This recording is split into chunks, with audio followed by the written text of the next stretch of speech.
Mapagpalang araw guys, another client naman tayo guys. Pero kung dati karga mo kaya ito dati.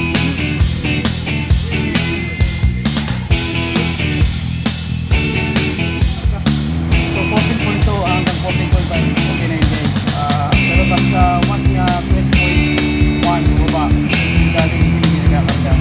So 10.2 ibig sabihin malakas yung karga ng ating which is ginawa natin na subscribe. Mapagpalang araw guys, another client naman tayo. Issue is alternator. So merong indicator light sa kanyang mechanism. Ayan. So ano kaya ang problema nito guys? So samahan nyo ko paano natin mai-address itong unit na to. So ang problema nito guys, kahit umaandar yung makina, so nandiyan pa rin yung ilaw, hindi nawawala. So ibig sabihin may problema yung kanyang tinatawag na charging system. So ano ba yung charging system? Ito po yung nagkakarga ng battery, ng kuryente from alternating current, AC, or papunta naman doon sa battery sa kanyang direct current, which is na yung mga voltahe, na yung mga diode, na yung mechanism na pinagdadaanan para maging ang AC maging convert into DC. So ngayon ang i-address natin is yung indicator light na yan. So kailangan matanggal yan. So samahan nyo ko guys sa simpleng tutorial paano natin malalaman yung problema sa alternator nya. Okay, so ang gagawin natin ngayon is magtatanggal tayo ng alternator. Magbubukas ng alternator, i-check natin yung buong mechanism kung ano yung issue. So para malaman din isa-isa, so kailangan natin mag-overhaul ng natawag na kanyang mechanism ng alternator. Okay? So andun yung alternator, andun yung kanyang stator, yung kanyang rotor, yung armature, yung IC o integrated circuit, at saka yung kanyang diode system, and then yung kanyang pin ng kanyang mga stator mechanism. So which is yung tatlong dulo. Okay? So yun ang i-test natin para malaman din kung ano yung issue guys.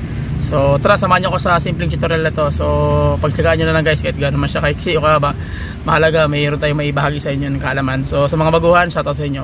At sa lahat ng mga magagaling na talaga, so manood na lang po kayo. Salamat sa inyo yung lahat guys. So tara, let's go, let's start, let's do it. Okay, so ayan na guys, tanggalan natin yung alternator. So ang gagawin natin ito, check natin yung loob kung ano yung problema. Okay, so ayan na guys, natanggalan natin yung alternator. Ang gagawin natin nito, bubuksan natin ito. I-check natin isa-isa yung kanyang continuity o grounded ba siya. Doon natin malalaman kung ano yung problema, either stator o yung kanyang rotor, armature, IC, or yung kanyang diode. So last part na yun yung ano mismo, yung kanyang diode na buksan na. So ang gawin natin to, bubuksan natin para malaman natin kung ano yung issue. Okay? So sige, papalitayan mo yung konti guys. Pag buksan muna namin. Pag nabuksan na, di okay na siya. Okay, let's go. Okay, so nabuksan na natin yung kanyang rotor na mayroong akakibat na armature. Ibig sabihin dito nakakonect yung kanyang electrical system. So ngayon ang gawin natin guys, check natin. So i-actual test natin kung mayroon ba siyang spark or wala. Kung may spark yan guys, dapat mild lang. Okay, so ibig sabihin okay yung mechanism mo. Pero kung once na masunog yung wire na nilalagay mo dito, hindi siya kulay blue, kulay pula, ibig sabihin na grounded yan. So ibig sabihin na actual test natin yung ating tawag niyan, yung ating rotor is okay. So ang gagawin nating sistema ngayon is okay yung rotor natin, walang problema. Doon naman tayo ngayon sa ating stator. Yan. So yung stator, diode, tsaka yung IC na naman ang i-test natin dito. So una natin gagawin dito is babaklasin natin yung stator guys, yung mismong mechanism nito.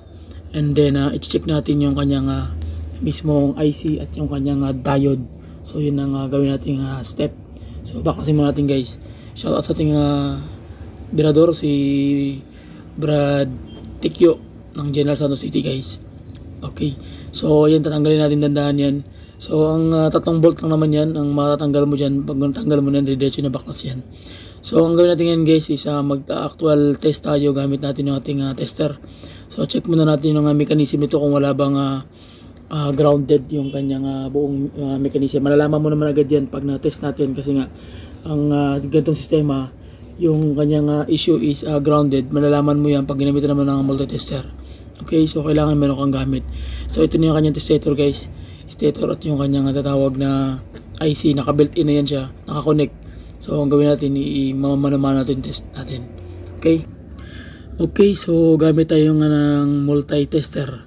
So i-check natin dito yung passive ng kanyang diode, kung negative or positive. Doon natin malalaman kung ano yung possible cause kung ano ba yung may sira dito, yung continuity ba ng diode or yung kanyang mechanism mismo ng IC. So ang gawin natin ngayon guys, check muna namin ngayon ang mechanism ng kanyang diode, yung passage ng positive tsaka ng negative. So nakatapat na po yan sa continuity. So dapat po wala pong palo yung mechanism nito, yung kanyang multitester. Pag may palo, ibig sabihin merong continuity. Ngayon ang gawin natin guys, ayan, may palo, nakikita nyo may palo siya. So ibig sabihin may continuity siya sa kanyang positive side. So pag gumana siya, ibig sabihin okay. Pero pag binaligtad natin yung kanyang polarity, yung kanyang linya, check natin, dapat hindi yan papalo. Nakita niya pumapalo pa rin. So ibig sabihin meron siyang problema sa loob. So ang gagawin natin ngayon, i-check natin ulit ng masinsinan para sure ball talaga yung tingnan natin. So tara, let's go.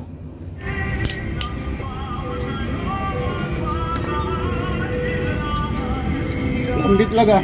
Grounded lagi. Grounded yung diode. So na-find out natin guys na may problema talaga yung ganyan tatawag na diode. Okay, so anong gagawin natin is tatanggalin natin, hihiwalay natin tong stator at yung kanyang IC set assembly. So iisa-isahin natin guys yung pagbukas ng diode para malaman natin kung saan mismo yung issue nito. Kung anong diode ang pumutok, kasi tatlo kasi yung diode dito, tatlong positive tsaka tatlong negative. Okay, so gawin natin, baklasin natin guys para ma-sureball talaga natin kung ano talaga yung main problema. So tara. Okay, so ito guys, makikita nyo guys na nasira talaga yung kanyang diode, yung kanyang negative side. Kaya nagkakaroon siya ng grounded. Kaya dire-diretso lang yung kanyang continuity mismo sa may diode ng negative. Kaya magugulat ka, talagang may passage talaga ng kuryente yung continuity doon. So ibig sabihin ang problema ang diode. So ngayon ang diode ang ating papalitan. So okay na yung lahat ng system guys. So babaklasin muna natin yung buong mechanism. Okay, so nahiwalay na natin guys yung kanyang stator. So far na-check na namin to. Wala rin siyang problema. Wala siyang grounded or sunog sa loob. So ibig sabihin ang problema is yung diode. Ayan. So ang gagawin natin, hiwalay muna natin guys yung diode sa kanyang housing ng kanyang IC assembly. So tatanggalin natin yung diode para magpapalit tayo ng bago. So tatlo yan, tatlong negative tsaka tatlong positive na diode. Yun ang ipapalit natin, okay? So ang gawin natin ngayon is ihinangin natin guys, tatanggalin natin yung mga lahat ng lead na nakadikit doon para humiwalay siya mismo sa kanyang pagkakakabit. Okay? So ganyan lang yung mechanism guys. Dusin na ba? Ganauna na. Ano, yan di ko kaya amoy.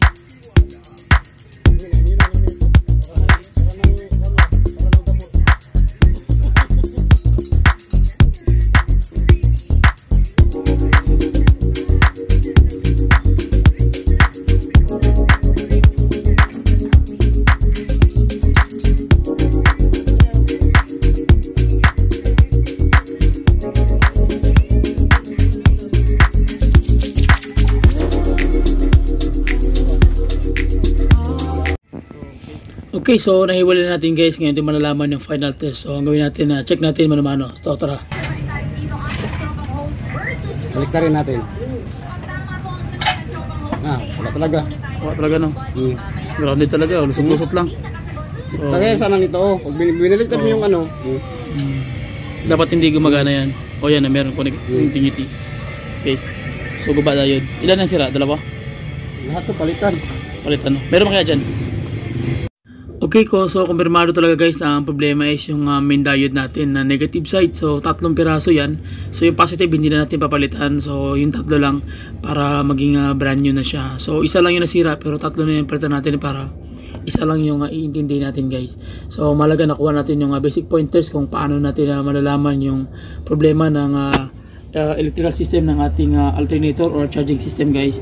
So yun yung mahalaga. So kailangan meron din kayong expert nito kasi kailangan din talaga ng abilidad.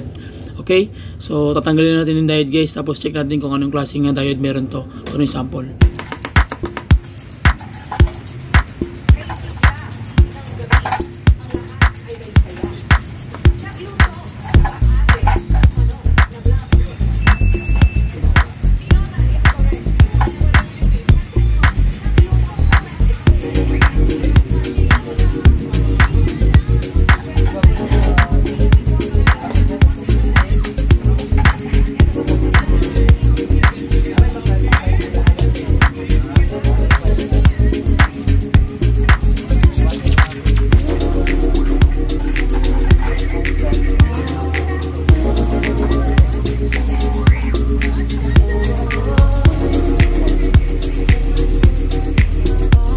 Okay, so natanggal na natin guys yung buong mechanism. So ayan na yung diode, kaya pala talaga ayaw magkarga. So basag yung isa, so magpapalit na tayo ng buong mechanism ng kanyang diode guys. Okay, so ayan na guys, na find out natin na ang problema is yung diode dahil basag. So ang gagawin natin dito, ito yung naging cause kung bakit ayaw niya na mag-charge. So na-find out natin na okay yung kanyang continuity doon sa kanyang rotor. Okay, so walang putol o walang grounded o walang short circuit. Tapos okay naman yung kanyang stator, walang problema, hindi rin grounded. Then okay naman yung kanyang tatawag na IC, wala rin sira. So ang problema talaga is ito, diode. Yung kanyang negative side, yun ang problema. So ang gagawin natin is yung negative tsaka yung positive is wala rin problema. Pero ang ginawa natin, magpalit na talaga ng bago. Okay, so yun ang gagawin natin. Bibili ako nitong diode para mapalitan natin. Pero baka hindi natin ma-videoan guys yung pagbubuo kasi medyo may busy na tayo. Maraming dumating client, ayan. Ford, tapos may Honda Fit, tapos mag-assemble kami ng Sentra. Ayun o, Sentra, ayan, sa dulo. Tsaka meron pang Badja na RE. Kaya parang hindi natin mabibidyoan guys, pagbuo guys. Kaya papatira ko na lang yung ng diode, ayan o, Badja RE. So ang gagawin natin guys, i-assemble niya na lang yung diretso. Pagkatapos pag nakabit na yun, mamaya tingnan natin kung ano yung check natin kung okay na ba yung tira niya. Okay, so hanggang dito lang muna. So balik ako pag na-assemble natin yung alternator. Okay, sige. Okay guys, so ngayon gawin natin, i-assemble na natin yung mechanism. So nakabili na kami ng diode.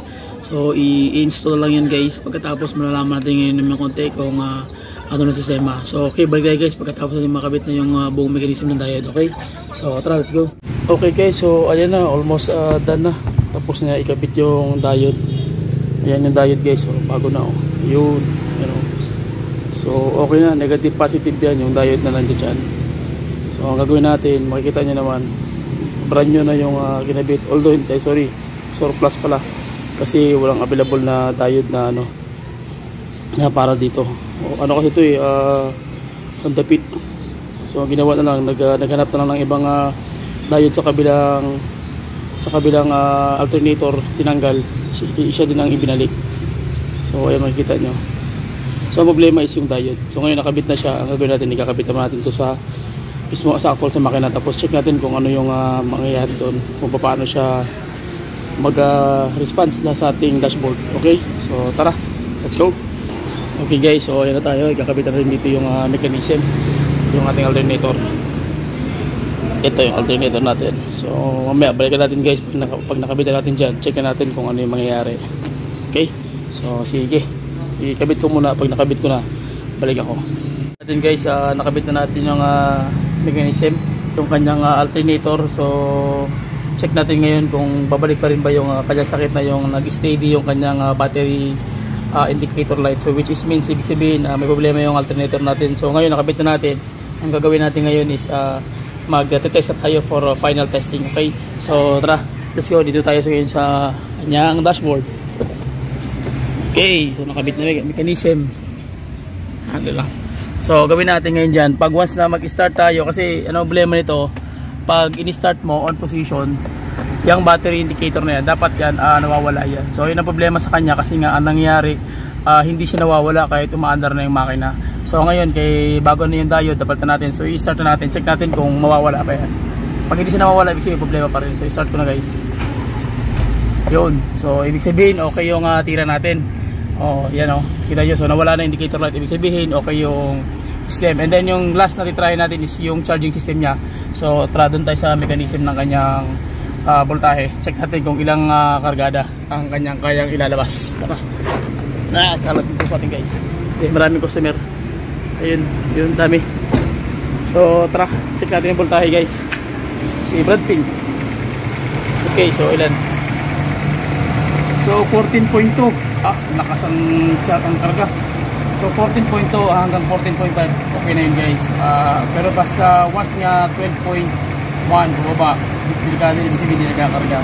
So 12.2 ibig sabihin malakas yung karga ng ating alternator, which is very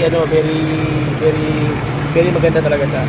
So So sabihin okay, hindi na natin. At least nakuha natin yung basic pointers kung ano yung dapat natin gawin para malaman natin kung ang ating mga alternator hindi nagkakarga o nagkakarga. So much better kung meron pa rin kayo katawag na voltage meter para mismo kayo alam nyo na kung paano siya titrahin. Okay, so yun mga basic pointers guys. So maraming salamat sa inyo, sa aking lahat ng mga followers, subscriber, at yung mga loyal na ating mga patuloy na sumusubaybay sa ating mga bawat vlog.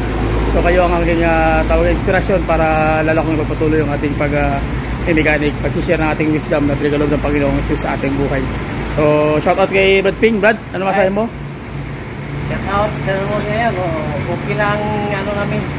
Ginagawa namin na alternator. Okay, good job. So yan guys. So yun lang. Maraming salamat. Please share and then comment down below and then I will reply to you guys. So bye bye and God bless. See you. Subscribe.